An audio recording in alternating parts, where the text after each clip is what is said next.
সাবেক আইজিপি বেনজির আহমেদকে ফের তলব করেছে দুর্নীতি দমন কমিশন দুদক। আগামী 23 জুন তাকে জিজ্ঞাসাবাদের জন্য দিন ধার্য করা হয়েছে।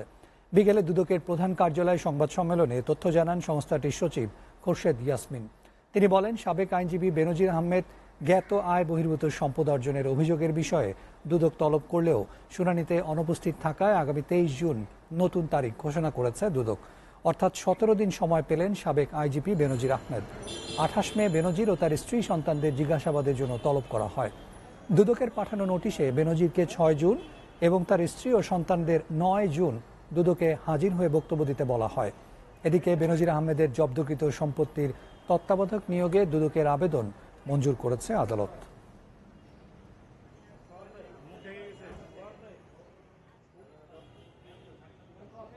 সাবেক আইজিপি জনাব বেনজির আহমেদের জ্ঞাত আয় বহির্ভূত সম্পদ অর্জন সংক্রান্ত একটি অভিযোগ দুদকের অনুসন্ধানকারী একটি টিমের মাধ্যমে অনুসন্ধান কার্যক্রম চলছে।